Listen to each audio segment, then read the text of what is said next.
So even if that iPad Air 14 was not what I would call major, apparently that A14 Bionic will be. As yes, we finally have some more information on Apple's upcoming iPad Air and the A14 Bionic. It looks like we're getting close to Samsung's first phone with a selfie camera under the display, sort of. And OnePlus keeps giving us more and more teasers on the OnePlus 8T, which is also coming soon. I'm Jaime Rivera, and honestly I find it hilarious whenever we get comments every time we review something that doesn't fit in your pocket, complaining that it should fit in our pocket because of our name, as if they knew exactly why our name is Pocketnow. I'll leave that as trivia for the comments. This is Pocketnow Daily.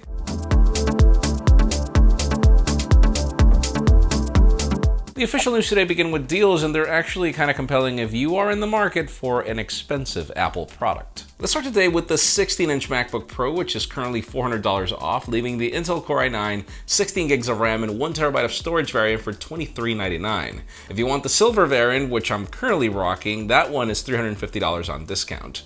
Then the 10.2-inch iPad is $30 off, leaving the entry-level variant for $299. But if you want to get more storage, the 128GB variant is available for $395. Finally, the Jabra Elite 75Ts, which I actually currently use for working out, are $30 off, which leaves them at $150 shipped. That's a good deal. We have more deals on BenQ monitors, SSDs, and Nintendo Switch accessories in the description. Now, sticking to official news, let's talk about smartwatches, particularly because if you remember, Google sort of invested in the Fossil group. We were expecting something major to happen with Wear OS. We got an announcement today, and we were expecting that to be it, but not necessarily. We actually got their new Gen 5e, which technically it's pretty much the Gen 5. It brings a lot of the same hardware as the regular Gen 5, but it manages to bring down the price tag. Now, it's powered by the Snapdragon Wear 3100, not the 4100 for some reason, 1 gigs of RAM, 4 gigs of storage, and 1-day battery life. It runs on Google's Wear OS and offers NFC, and variants bring a 1.19-inch AMOLED display, and it comes in 42mm and 44mm sizes. It has a weird tethered GPS, meaning that it uses GPS from your phone instead of its own sensor. So if you're into running, this is not for you, and hey, let's be honest, the Wear OS algorithm for running is something I wouldn't recommend anyway. Now here's the thing, it'll be shipping on November 3rd, and obviously there's the benefit of the price tag as it'll start at $249.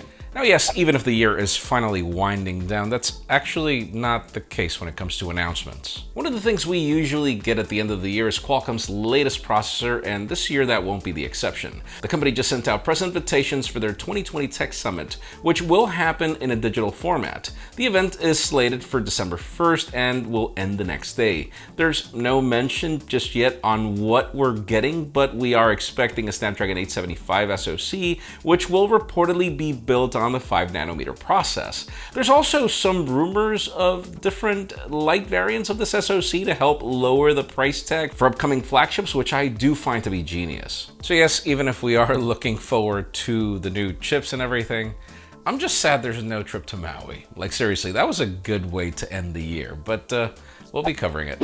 Now let's talk about OnePlus. As you know, we're getting close to the announcement. Things are gearing up towards it. We're less than 10 days away from the OnePlus Ultra event, which we're going to call it that for the 8T, and well, the company keeps giving us bits and pieces of what to expect. This time they tweeted out, "Strike a pose with the 8T's ultra wide-angle camera," along with a 5-second teaser. It sort of implies that the selfie camera will be ultra wide, but we doubt that'll be the case. I mean, we will be getting the same punch hole design we got in the 8 series. I don't see a second one. Let's see what improvements are brought for that standard ultra-wide. The 8T is tipped to bring a 6.5-inch display running at 120Hz, a Qualcomm Snapdragon 865, 8 gigs of RAM, 128 gigs of storage, and a 4500 mAh battery. The rumored price tag is $699, and the event is going to happen on October 14th, so stay tuned, we will be covering it live. Now let's move the spotlight over to Samsung and what the company has in store when it comes to innovations. We've expected a lot of this from Samsung for years, but then most of the news this year was of the company not using Samsung Display anymore to cut costs, which was crazy. Anyways, last year, Samsung introduced different types of displays, like the Infinity O, which is the one that we currently are getting on smartphones, but we know that their main goal is to put a camera under the display to give you a truly bezel-less experience.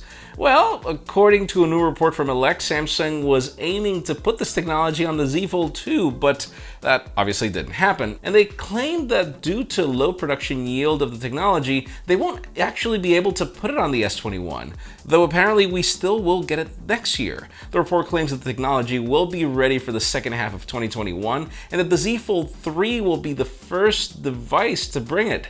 Samsung is currently working on a better solution for under-display cameras that don't compromise on image quality like we currently get on the solutions that we have now. Let's just hope the Galaxy S21 continues to bring Samsung panels. Like seriously, this is one of the biggest differentiating factors of these phones, and I hope it just continues that way, whether we get the punch hole or not.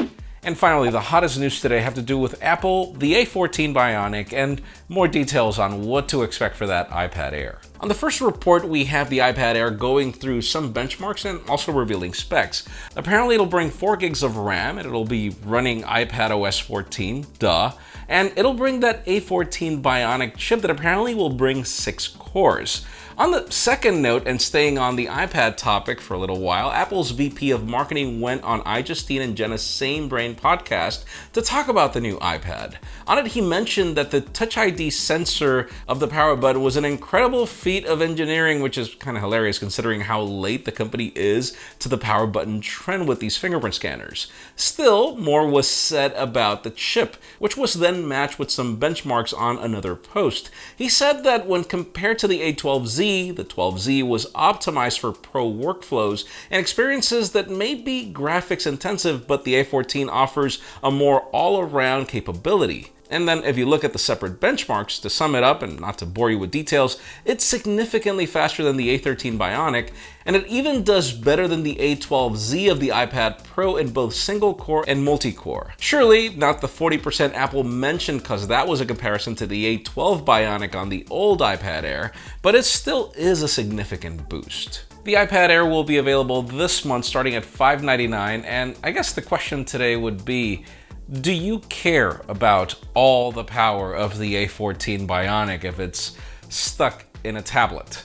Because in my case, I do like the tablet, I do want the power of the chip, I think the biggest problem continues to be iPadOS. What's the point of it being so powerful if the operating system doesn't take advantage of it?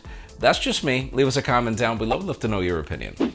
Friends, again, if you want to get the news earlier, follow us on Pocketnow.com and subscribe to our channel for more videos like this one. Also, follow us on social media as our extended coverage happens on Instagram. Follow me on my personal handles to see me fumble with the company name. Please give this video a thumbs up if you like what you saw. I'm Jaime Rivera. Thanks so much for watching. We'll see you tomorrow.